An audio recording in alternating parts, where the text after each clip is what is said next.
है ecosystem types and services. तो समझेंगे इस चैप्टर को। इससे पहले मैं उम्मीद करती हूँ कि आपने इससे पहले वाले वीडियोस देखकर बाकी सारे चैप्टर समझ कर आए होंगे, तभी ये चैप्टर आप थोड़ा सा रिलेट कर पाएंगे। तो शुरुआत करते हैं। इस चैप्टर में हम क्या पढ़ने वाले हैं? इस चैप्टर में हम पढ़ने वाले हैं कि क्या क्या तरीके के इकोसिस्टम एग्जिस्ट करते हैं हमारे आसपास। इकोसिस्टम क्या होता है ये तो हमने चैप्टर नंबर 1 में ही पढ़ लिया था, बट इस चैप्टर में हम ये पढ़ेंगे कि किस तरीके के इकोसिस्टम हमारे आसपास जो है एग्जिस्ट करते हैं, और फिर हम उसका डिवीजन करेंगे और फिर उसको और ध्यान से समझने की कोशिश करेंगे। तो देखिए इकोसिस्टम क्या होता है। इकोसिस्टम कुछ भी हो सकता है, फॉरेस्ट हो सकता है, एक्वाटिक वाटर हो सकता है, कोई भी लैंड वैंड हो सकता है, या फिर पॉन्ड हो सकता है, कोई भी तरीके का सिस्टम जहाँ पर एक तरीके की लाइफ एग्जिस्ट कर रही है, फूड चेन एग्जिस्ट कर रहा है, तो बेसिकली वो इकोसिस्टम हो सकता है। अब बात करते हैं कि इकोसिस्टम को अगर हम डिवाइड करें तो हम दो तरीके से डिवाइड कर सकते हैं ब्रॉडली। एक होता है टेरेस्टेरियल, एक होता है एक्वाटिक इकोसिस्टम। अब टेरेस्टेरियल इकोसिस्टम के अंदर हम देखेंगे जो लैंड से रिलेटेड है, एक्वाटिक इकोसिस्टम मतलब जो वाटर से रिलेटेड है।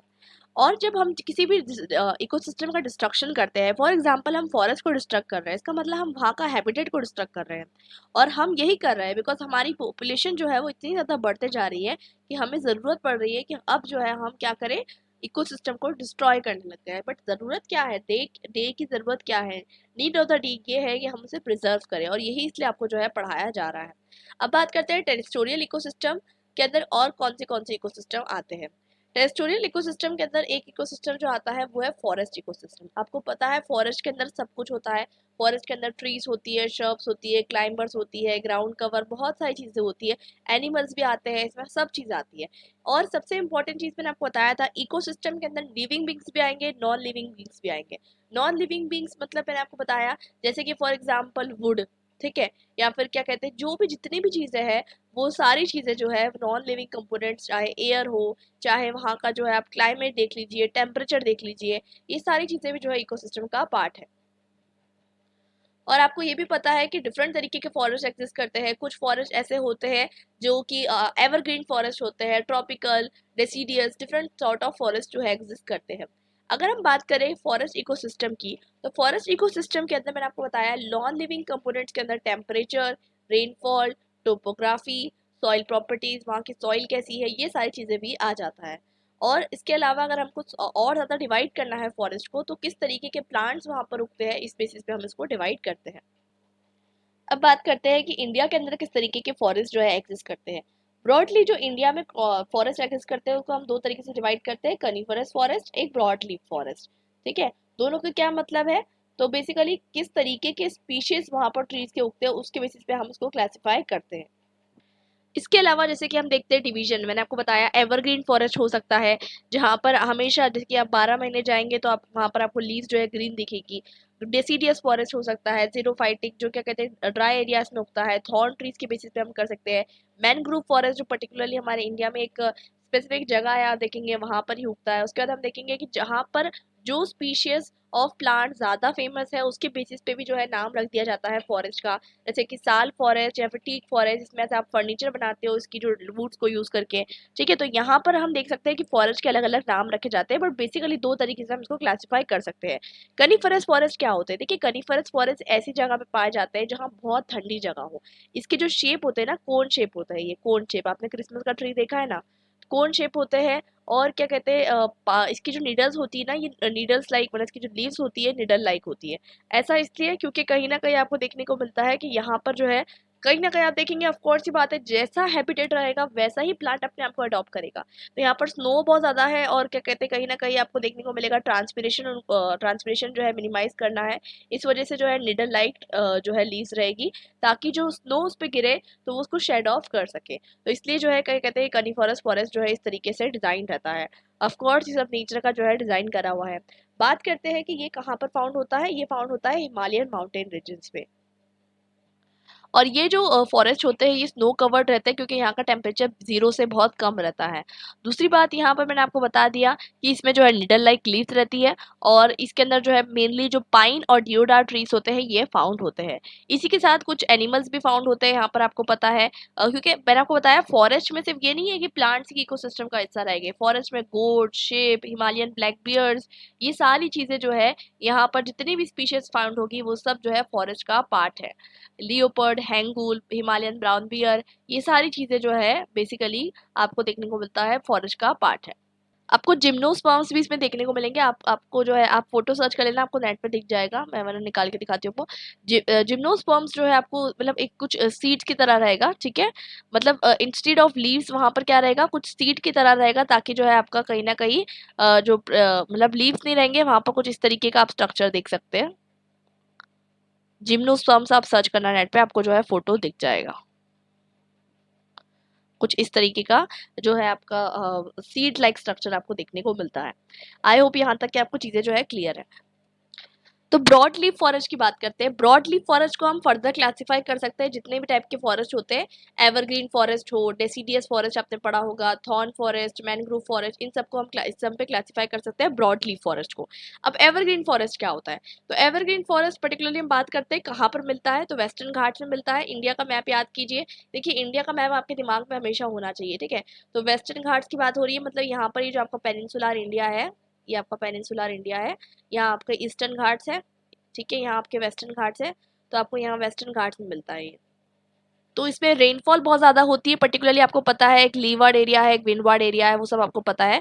तो बेसिकली वेस्टर्न घाट्स में आपको मिलती है, नॉर्थ ईस्टर्न इंडिया में मिलता है, अंडमान एंड निकोबार आइलैंड्स में आपको इस तरीके के एवरग्रीन फॉरेस्ट मिलते हैं। और क्यों इसको जो है पर्टिकुलरली एवरग्रीन कहा जाता है, क्योंकि इसके जो फॉरेस्ट के जो ट्रीज होते हैं ना, ये कोई पर्टिकुलर मौसम में जो है अपने लीव्स शेड नहीं करते। मतलब आप कभी भी जाओगे तो रेंडमली वो अपने लीव्स जो है शेड करते रहेंगे, मतलब हर टाइम आपको ग्रीन ही दिखेंगे। थोड़े बहुत लीव शेड कर लिए, फिर नई लीव्स आ गए, तो एक पर्टिकुलर सीजन में वो शेड नहीं करते। जैसे कि एक पर्टिकुलर सीजन में डेसिडियस फॉरेस्ट जो है आप जाओगे तो वहाँ पीले पीले आपको लीव्स दिखेंगे, तो वैसा आपको एवरग्रीन में नहीं दिखेगा। एवरग्रीन फॉरेस्ट जो साउदर्न इंडिया में होते हैं उसको 2 मानसून मिलते हैं, तो बहुत ज़्यादा जो है, एक मैंने आपको बताया था, आपने जो है ज्योग्राफी पढ़ा होगा, रिटर्निंग मानसून भी मिलता है उनको। तो बेसिकली जो है उनको हमेशा जो है वो एवरग्रीन इसलिए जो है वो रहते हैं। यहाँ आपको डाइवर्सिटी बहुत ज़्यादा मिल जाएगी, इसकी कैनोपी आपको बहुत डेंस दिखेगी, ठीक है। और यहाँ पर इतने सारे ट्रीज है, और नीचे जो है ना ग्राउंड पे, क्योंकि ऑफकोर्स बात है जब ट्रीज ऊपर उगते हैं तो नीचे छोटे छोटे श्रब्स उगते हैं, तो ऐसे श्रब्स उगते हैं जिसको ज़्यादातर सनलाइट की ज़रूरत नहीं होती, क्योंकि सनलाइट ग्राउंड तक पहुँच ही नहीं पाती है। दूसरी बात, यहाँ पर बहुत ज़्यादा स्पीशीज आपको मिल जाएंगे, diversity of mammals, reptiles, insect, ये सब आपको मिल जाएंगे। सेकेंडली अगर हम बात करें तो इसके अंदर आपको और क्या क्या मिल सकता है, leopard, tiger, sambar, Malabar pied, hornbill and tree fox, ये सभी आपको यहाँ पर देखने को मिल जाता है। कुछ रेयर एनिमल्स भी मिल जाते हैं, जैसे कि pygmy hog and lion tail macaque. अब बात करते हैं डेसिडियस फॉरेस्ट के बारे में। तो डेसिडियस फॉरेस्ट आपको पता है ऐसी जगह पे फाउंड होता है जहाँ रेनफॉल जो है ना थोड़ी सी मॉडरेट होती है, ना ज़्यादा ना कम। डेसिडियस फॉरेस्ट आप देख सकते हैं इंडिया के कंटेक्स में डिकन पेनिनसुला, मैंने अभी आपको यहाँ डायग्राम में बताया था, तो डिकन पेनिनसुला के अंदर मिल जाएगी आपको, सेंट्रल हाईलैंड में मिल जाएंगे डेसिडियस फॉरेस्ट। और इसमें पर्टिकुलर सीजन में वो अपने जो लीव्स है उसको शेड कर देते हैं, ठीक है। तो ये आपको सेंट्रल प्लेट्यू यहाँ पर आपको जो है मिल जाएगा, और सेंट्रल हाईलैंड्स में भी मतलब थोड़ा सा इस एरिया में अभी आपको जो है इंडिया के कंटेक्स में मिल जाएगा। उसके बाद हम बात करते हैं कि यहाँ पर जो है आपको कुछ मौसम अगर आप जाओगे तो थोड़े लीव्स जो है पीले दिखेंगे, कुछ मौसम आप जाओगे तो एवरग्रीन दिखेंगे, मतलब एवरग्रीन मतलब ग्रीन दिखेंगे, इसलिए हम इसे डेसिडियस फॉरेस्ट कहते हैं। इसकी अंडर ग्रोथ ज़्यादा होती है। अंडर ग्रोथ मतलब ये कि इसके जो हर्ब्स एंड श्रब्स उसके नीचे उगते हैं वो बहुत ज़्यादा होते हैं, बिकॉज यहाँ पर सनलाइट जो है वो ग्राउंड तक पहुँच पाती है। और इसके अंदर बहुत सारे एग्जाम्पल है, जैसे कि टीक, सेल, इस तरीके के प्लांट ट्रीज यहाँ पर जो है आपको देखने को मिलेंगे। और यहाँ पर एनिमल्स किस तरीके के रहते हैं, टाइगर, चीता, बार्किंग डियर, हॉर्नबिल्स, इस तरीके के एनिमल्स आपको देखने को मिलते हैं। उसके बाद हम बात करेंगे थॉर्न एंड स्क्रब फॉरेस्ट। तो बेसिकली ये ऐसे एरियाज में फाउंड होते हैं, जैसे कि नाम सजेस्ट कर रहा है आपको कि जहाँ पर एरिया बहुत ज़्यादा ड्राई हो। अब यहाँ पर आपको याद आ रहा होगा राजस्थान, ठीक है। तो ऐसी जगह पे जहाँ पर बहुत ज़्यादा ड्राई एरिया हो, और वहाँ पर आप देखेंगे कि बहुत कम बारिश होती हो या फिर ना के बराबर होती हो, तो यहाँ पर ट्रीज ज़्यादा नहीं रहेंगे, इतना ज़्यादा आपको डाइवर्सिटी नहीं दिखेगी, और बहुत कम ट्रीज रहेंगे, यहाँ वहाँ जो है फैले हुए रहेंगे। और जेरोफाइटिक प्लांट्स भी मिलेंगे आपको। जेरोफाइटिक प्लांट्स क्या होते हैं, ड्राई प्लांट्स मिलेंगे आपको, ठीक है, जो ऐसी जगह पे सरवाइव कर सकते हैं जहाँ पर जो है आपको वाटर की ज़रूरत ना पड़े। आपको पता है प्लांट्स जो है अपने आप को अडॉप्ट करते हैं, स्मॉल लीव्स रखते हैं, अपनी लीव्स पे जो है उनकी कोटिंग चढ़ जाती है वैक्स की, ताकि वो जो है ट्रांसपिरेशन को प्रिवेंट कर सके। कैक्टस वगैरह आप देख लीजिए, तो यहाँ पर आपको बहुत सारे प्लांट्स दिखेंगे, जैसे बबूल, आपने सुना होगा, देखा भी होगा शायद, खेजड़ी और बेर, इस तरीके के आपको जो है प्लांट्स और ट्रीज देखने को यहाँ पर मिल जाएंगे। और एनिमल्स की बात करें तो ब्लैक बक, चिंकारा, सांबर, इस तरीके के कुछ एनिमल्स आपको देखने को मिल जाएंगे। अब बात करते हैं मैनग्रोव फॉरेस्ट की। तो मैनग्रोव फॉरेस्ट आपको पता है कि ऐसे फॉरेस्ट आपको देख, अगर आपने कभी डायग्राम में देखा होगा, फोटो में देखा होगा, तो ये प्लांट ऐसे फॉरेस्ट है जो कहीं ना कहीं वाटर पे उगते हैं। ऐसा दिखता होगा कि वाटर पे उगते हैं, तो वैसे वाटर पे नहीं उगते, कोस्टल एरियाज में उगते हैं। स्पेशली सुंदरबन एरिया जो है हमारा वेस्ट बंगाल का, वहां पर हमें जो है देखने को मिलते हैं। तो ये सब प्रतीत होता है कि ये मतलब ये जो है वाटर पे उगे हुए हैं, बट ये वाटर पे नहीं होते हैं, ये लूज सॉइल पे जो है उगे होते हैं, जहाँ पर लो ऑक्सीजन सॉइल है और वहां पर पानी भी जाते रहता है। तो इनको क्या कहते हैं, ये हिलते नहीं है, बिकॉज इनके रूट्स जो होती है ना बहुत ज्यादा वेब की तरह होती है, ताकि ये पानी पे खड़े रह सके।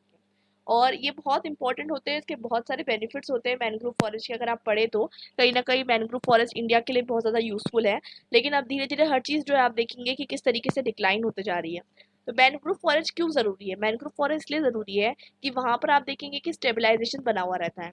जैसे जैसे मैनग्रोव फॉरेस्ट खत्म होगा तो वहाँ पर जो कोस्ट लाइन पे जो स्टेबलाइजेशन था, कहीं ना कहीं प्रिवेंशन हो रहा था सॉइल इरोजन का, वो सब चीज़ें जो है खत्म होने लग जाएगी। अब देखिए फॉरेस्ट के तो बहुत सारे यूज होते हैं, आपको पता है। तो फॉरेस्ट आपको बहुत सारी चीजें प्रोवाइड करता है, फ्रूट्स, मेडिसिन, फ्यूल, वुड। पहले के लोग ज्यादातर डायरेक्टली फॉरेस्ट पे डिपेंड होते थे, और अब के लोग उसको प्रोसेस करके चीजों को यूज करते हैं। तो सिमिलरली हम देखेंगे कि फॉरेस्ट का बहुत सारे बेनिफिट्स हो सकते हैं। इनफैक्ट फॉरेस्ट जो है प्यूरिफिकेशन ऑफ एयर करता है, क्लाइमेट का रेगुलेशन, अभी हम देखेंगे क्लाइमेट चेंज हो रहा है, वो सबको प्रिवेंट करता है। तो हमें क्या ज़रूरत है कि हम जो है डिफॉरेस्टेशन ना करें, एफॉरेस्टेशन करें। इसके बाद हम समझेंगे टुंड्रा इकोसिस्टम। तो पहला हमने इकोसिस्टम को तो समझा था इन टर्म्स ऑफ टेरेस्टोरियल इकोसिस्टम। हमने दो तरीके के इकोसिस्टम पढ़े अभी तक, मतलब पहला पढ़ा है, दूसरा पढ़ रहे हैं। एक हमने पढ़ा फॉरेस्ट इकोसिस्टम, अब दूसरा हम पढ़ रहे हैं टुंड्रा इकोसिस्टम। तो टुंड्रा इकोसिस्टम ऐसी जगह पर होता है जहाँ पर आप देखेंगे ठंडी बहुत है, बहुत एक्सट्रीम नॉर्दर्न लैटिट्यूड, जहाँ पर मतलब स्नो जो है सीजनली मेल्ट होता है, मतलब पूरा बर्फ जमा हुआ है। यहाँ पर आपको इतना ज़्यादा वैरायटी नहीं देखने को मिलेगी, ये आपको माउंटेन्स में देखने को मिलेगा स्पेशली। तो दो तरीके के टुंड्रा होते हैं, ठीक है। एक होता है अल्पाइन टुंड्रा, तो बेसिकली ये हायर एलिवेशन में फाउंड होता है। यहाँ पर अगर आप प्लांट्स भी देखेंगे, एनिमल्स भी देखेंगे, तो जो यहाँ पर इसके हैबिटेट के अकॉर्डिंग अडेप्ट कर चुके हैं अपने आप को, वही सर्वाइव कर पाते हैं। यहाँ पर आपको इतनी स्पीशीज नहीं देखने को मिलेगी, और यहाँ पर आपको मॉसेस, लीचेंस, लिकेंस, ग्रासेस, ये सारी चीज़ें आपको देखने को मिलेगी, और कुछ छोटे छोटे प्लांट्स, एनिमल्स भी देखने को मिलेंगे। ऑफ कोर्स एनिमल्स में अगर आप देखें तो फॉक्सेस, आर्कटिक फॉक्सेस होती है जो, स्नोई आउ, ऑल्स, इस तरीके की चीज़ें आपको देखने को मिलेगी। अब इसमें प्रॉब्लम्स क्या आ रही है? क्लाइमेट चेंज होने की वजह से आपको पता है ग्लोबल वार्मिंग हो रही है, और एंटार्क्टिका, बहुत सारे रीजन जो है वो मेल्ट हो रहे हैं। और इसकी वजह से कहीं ना कहीं आप देख रहे हैं कि मेल्ट होने के कारण यहाँ के जो पर्टिकुलरली प्लांट्स एंड एनिमल्स है, इनको जो है इस हैबिटेट में रहने की आदत है, और ये जो है दूसरी जगह सर्वाइव नहीं कर पाएंगे। थर्ड तरीके का इकोसिस्टम जो टेरेस्टोरियल इकोसिस्टम है, वो है ग्रासलैंड। तो ग्रासलैंड की अगर हम बात करें, तो ग्रासलैंड ऐसी जगह होती है जहाँ पर ना इतना ज़्यादा रेनफॉल होती है कि वहाँ पर बहुत बड़े फॉरेस्ट उग जाए, ना इतनी कम रेनफॉल होती है कि वहाँ पर डेजर्ट बन जाए। तो उसके बीच का जो एरिया होता है जहाँ पर आपको देखने को मिलता है कि ग्रास उग रही है, तो इसे हम ग्रासलैंड्स कहते हैं। डिफरेंट नाम दिए गए हैं ग्रासलैंड्स को डिफरेंट कंट्रीज में, आपने बचपन से पढ़ते आ रहे होंगे। जैसे कि आपको प्रायरीज बोला जाता है यूएस, मिडवेस्ट में, पम्पास बोला जाता है इन साउथ अमेरिका में, steppes in central Eurasia, savannas in Africa. इस तरीके के आपको ग्रासलैंड्स हर जगह पे देखने को मिलते हैं। ब्रॉडली अगर हम इसको डिवाइड करें तो दो तरीके से हम इसको डिवाइड करते हैं, एक ट्रॉपिकल और एक टेम्परेट। अगेन वही डिफरेंस है। ट्रॉपिकल के अंदर अगर बात करें तो ट्रॉपिकल आपको देखने को मिलता है कि साल भर आप जाएंगे वहां पर, तो आपको क्या मिलेगा, थोड़ा सा आप देखेंगे ड्राई सीजन भी आ रहा है, रेनी सीजन भी आ रहा है, और आपको यहाँ पर देखने को मिलेगा कि साल भर मतलब आपको देखने को मिलेगा कि वार्म है ये, ठीक है। और यहाँ पर आपको बहुत सारे एनिमल्स मिलेंगे, जैसे giraffe, zebra, rhinos, Lions, elephants. इसका एक एग्जांपल है सावाना इन अफ्रीका। ये जो ग्रासलैंड है ट्रॉपिकल ग्रासलैंड है। अब बात करते हैं टेम्परेट की। तो टेम्परेट मतलब एज कंपैरिजन तो ट्रॉपिकल, यहाँ पर बारिश कम होगी। अब बारिश कम होने की वजह से यहाँ की ग्रासेस की लेंथ भी कम होगी, ठीक है। और इसके दो सीजन रहेंगे। आप एक सीजन जाओगे तो आपको दिखेगा कि घास है ही नहीं, बिल्कुल सूखा पड़ा हुआ है। एक सीजन दिखेगा आपको कि ग्रो हो रहा है। तो इस तरीके का आपको सीजनल अपीयरेंस जो है देखने को मिलेगा। और यहाँ पर आपको देखने को मिलता है कि अगर आप ठंडियों में जाते हो तो आपको बिल्कुल ऐसा, बिल्कुल बोलते हैं ना, ड्राई एरिया देखने को मिलेगा इन टर्म्स ऑफ ग्रासलैंड। तो आई होप आपको ये जो ग्रासलैंड वाला एरिया है वो क्लियर हो गया। अब ग्रासलैंड अगर इंडिया के अंदर बात करें तो हिमालयन पेस्चर बेल्ट जो है वो एक तरीके का ग्रासलैंड है। अब हिमालय के एनिमल्स को दोनों भी चीजें चाहिए, ठीक है, ग्रासलैंड भी चाहिए और फॉरेस्ट भी चाहिए। दूसरा एक एग्जाम्पल अगर हम देखें ग्रासलैंड के अंदर, तो वो हमको देखने को मिलता है semi arid parts of western India, मतलब राजस्थान साइड, ठीक है, थोड़ा सेंट्रल इंडिया, डेक्कन साइड, यहाँ पर आपको क्या देखने को मिलेगा, थोड़ा सा ड्राई तरीके का ग्रासलैंड आपको देखने को मिलेगा। अब ग्रासलैंड किस चीज़ के लिए यूज़ होते हैं, तो ऑफ कोर्स पेस्चर लैंड की तरह यूज़ होते हैं ग्रासलैंड। इसका मतलब ये है कि जो आप, ऑफ कोर्स ही बात है, बहुत टाइम से लोग जो है पहले ग्रेजिंग पे, मतलब पहले तो ऑफ कोर्स ही बात है कैटल पे डिपेंड रहते थे, कैटल रियरिंग पे। तो कैटल्स को ग्रेजिंग करवाने का जो काम हुआ करता था, ग्रास हुआ करता था, ग्रास उसके लिए बहुत ज़्यादा इंपॉर्टेंट थी। लेकिन आज के टाइम पे लोग क्या कर रहे हैं ना, ग्रास का ओवर एक्सप्लॉयटेशन कर रहे हैं, क्योंकि ओवर ग्रेजिंग करवा दे रहे हैं। जितनी जगह पे जितने लोगों को ग्रेज करवाना चाहिए, उससे कहीं ज़्यादा कैटल्स को एक जगह पे छोड़ दिया जाता है। उससे क्या होता है कि जो रूट्स होती है उसको भी वो खा जाती है कैटल, और उसकी वजह से जो है उसका पूरा का पूरा जो है वहाँ का हैबिटेट का डिस्ट्रक्शन हो जाता है। जैसे हम इकोलॉजिकल सक्सेशन पढ़ते हैं ना, तो इकोलॉजिकल सक्सेशन वहाँ पर किस तरीके का हो जाता है, निगेटिव हो जाता है। फोर्थ तरीके का जो है टेरिस्टोरियल इकोसिस्टम, वो है डेजर्ट इकोसिस्टम। डेजर्ट तो आपको पता ही है, जहाँ पर बारिश बहुत कम होती है। कितनी कम होती है, 12 सेंटीमीटर पर ईयर से कम होना चाहिए। अब यहाँ पर अगर हम देखें तो इस जगहों में टेम्परेचर बहुत ज़्यादा हाई रहता है ऑफकोर्स, और बहुत ड्राई रहता है। इंडिया के अंदर थार डेजर्ट आप एग्जाम्पल देख सकते हैं, और यहाँ पर हम देखेंगे कि रेनफॉल बहुत कम होती है। सेकेंडली यहाँ पर कुछ छोटी छोटी ग्रासेस, छोटा छोटा उग जाता है, ज़्यादा बड़े बड़े प्लांट्स नहीं उग सकते यहाँ पर। और ऑफ कोर्स ये बात है कि थार डेजर्ट के अलावा अगर हम बात करें तो लद्दाख के अंदर कोल्ड डेजर्ट भी हमको मिलता है। मतलब डेजर्ट सिर्फ ये नहीं होता कि गर्म एरिया ही होता है, यहाँ कोल्ड डेजर्ट हमको लद्दाख में देखने को मिलता है। और कुछ छोटे छोटे डेजर्ट जैसे रीजन हमको मिलते हैं great and little run of Kutch में इन गुजरात। तो बेसिकली यहाँ पर जो है मौसम कैसा रहता है, यहाँ पर अगर हम देखें तो समर के अंदर जो है हम देखेंगे कि डेजर्ट की तरह रहता है, लेकिन मानसून मानसून के टाइम पे क्या होता है, ये थोड़ा सा कन्वर्ट हो जाता है, और ऐसा लगता है जैसे कि कह सकते हैं ना कि सॉल्ट मार्श की तरह बन जाता है। मतलब थोड़े थोड़े यहाँ पर प्लांट्स वगैरह आपको देखने को मिल जाएंगे। बायोडाइवर्सिटी की बात करें तो जैसे कि रन ऑफ कच्छ में आपको कुछ बर्ड की डाइवर्सिटी मिल जाएगी, और रन ऑफ कच्छ ही एक ऐसी जगह है, बताया जा रहा है, जहाँ पर वाइल्ड एस जो है इंडिया में फाउंड होता है। तो यहाँ पर आई थिंक आपको ये सारी चीज़ें समझ में आ गई होगी। और हमारा ये जो पूरा समझने का मकसद ये था, हमने टेरिस्टोरियल इकोसिस्टम के अंदर डिफरेंट तरीके के इकोसिस्टम पढ़े। इसमें जो है मैं आपको एक और चीज़ बता दूँ, ये रीजन्स में बहुत सारे तरीके के रेयर एनिमल मिलते हैं, जैसे desert cat, desert foxes, Indian wolves, great Indian bustard and florican, इस तरीके के बर्ड्स भी हमको देखने को मिलते हैं। बेसिक आइडिया इज दैट कि यहाँ पर आपने जो है डेजर्ट इकोसिस्टम के बारे में समझा, और इसके अलावा ग्रासलैंड्स के बारे में समझा, फॉरेस्ट इकोसिस्टम के बारे में समझा, टुंड्रा इकोसिस्टम के बारे में समझा। ये सब जितने भी थे, ये सब टेरिस्टोरियल इकोसिस्टम के अंदर आते थे। अब जो हम समझेंगे वो है एक्वेटिक इकोसिस्टम। अब एक्वेटिक इकोसिस्टम के अंदर जो है और तरीके के इकोसिस्टम आते हैं। पॉन्ड इकोसिस्टम सबसे छोटा होता है, जैसे कि आपने आपके घर के आसपास पॉन्ड बॉन्ड देखा होगा, तो यहाँ पर आपको छोटे छोटे पॉन्ड के अंदर आपको देखते हैं कि मॉनसून का टाइम आता है, और कभी कभी ये जो ड्राई एरियाज में आप देखेंगे कि जब ड्राई हो जाता है पॉन्ड, तो उसमें भी जो है आपको देखने को मिलता है कुछ टाइम जो है ड्राई रहता है, कुछ टाइम जो है मॉनसून आने के बाद जो है ये आपको देखने को मिलता है कि फिल हो जाता है। पॉन्ड इकोसिस्टम में एक चीज इंटरेस्टिंग है कि जैसे मॉनसून आता है, वैसे ही क्या होता है, कुछ ऑर्गेनिज्म जैसे कि एल्गी, जू प्लैंकटन, इंसेक्ट, ये सब बॉटम से थोड़ा बाहर आने लग जाते हैं। आपने देखा होगा कि बारिश के मौसम में थोड़े कीड़े वगैरह बढ़ जाते हैं। आपने देखा होगा कि यहाँ पर मतलब वो नीचे रहते हैं, सबसे ज्यादा पॉन्ड के इकोसिस्टम के नीचे रहता है, क्योंकि पानी कम रहता है ना, तो इसलिए वो नीचे रहते हैं। और जब मानसून का मौसम आ गया, पानी ऊपर तक के है, बाहर भी पानी, हर जगह पानी, तो वो लोग बाहर निकल के घूमने लग जाते हैं। ठीक है, उसके बाद हम बात करते हैं कि बहुत सारे एम्फीबियन जैसे कि फ्रॉग वगैरह आपने देखे होंगे, अक्सर बारिश के मौसम में क्रैप वगैरह भी आपको देखने को मिलते हैं, और बहुत सारे अलग अलग तरीके के नए नए तरीके के प्लांट स्पीशीज भी उगने लग जाते हैं मानसून के सीजन में। फ्लोटिंग वीड्स वगैरह आपको देखने को मिल जाते हैं, और बहुत सारी फूड चेन भी जो है फॉर्म हो जाती है पॉन्ड इकोसिस्टम में एट अ मानसून या मानसून के बाद। लेक इकोसिस्टम क्या होता है, थोड़ा बड़ा होता है एज कम्पेयर टू पॉन्ड, और यहाँ पर पानी साल भर रहेगा, मतलब ऐसा नहीं कि कभी सूख जाए। ठीक है, यहाँ पर आप देखेंगे, आप कश्मीर गए होंगे तो वहाँ आपने डल लेक देखा होगा, कोई भी लेक आप जाकर देखेंगे, लेक्स जो होते हैं बहुत बड़े बड़े होते हैं। ऑर्गेनिज्म यहाँ पर बहुत सारे होते हैं, जैसे algae, microscopic animals, herbivores, carnivorous fish, ये बहुत सारी चीजें होती है यहाँ पर।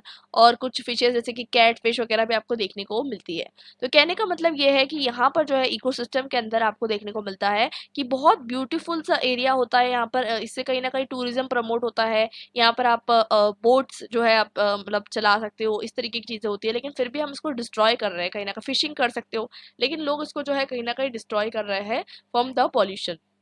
एक और बात मैं आपको बता दूं कि जो पॉन्ड्स और लेक्स है इसको लेंटिक सिस्टम कहा जाता है। लेंटिक इकोसिस्टम मतलब स्टैग्नेंट है। इसमें कोई पानी का सोर्स आ रहा है क्या? नहीं आ रहा है। मतलब बारिश तो ऑफ कोर्स होगी, वो तो ऊपर से आ रहा है। मतलब कहने का मतलब ये है कि इसका एक लिमिटेड एरिया है, इसमें कोई नदी नहीं आ रही है। तो बेसिकली ऑफ कोर्स लेक का फॉर्मेशन अलग अलग तरीके से होता है, वह मैं वहाँ डिटेल में नहीं जा रही हूँ, ज्योग्राफी का पार्ट है वो, कि आपका एस्ट्यूरी से लेक का फॉर्मेशन हो रहा है या किससे हो रहा है, वो सब अलग बात है। बट कहने का मतलब ये है कि इसका फिक्स है, ये स्टैग्नेंट वाटर सिस्टम है। और बाकी जो वाटर सिस्टम रहते हैं जैसे रिवर वगैरह हो गया, तो ये सब क्या होता है, लोटिक होते हैं। लोटिक मतलब ये स्टेबल नहीं है, ये रनिंग वाटर सिस्टम है। ठीक है, ठहरा हुआ पानी नहीं है इसका। तो स्ट्रीम्स एंड रिवर्स जो है वो क्या है, लोटिंग वाटर सिस्टम है, जिसका मतलब है running water system. Of course ये बात है कि स्ट्रीम जो है छोटा रहेगा। स्ट्रीम मतलब एक तरीका झरना आप बोल सकते हैं।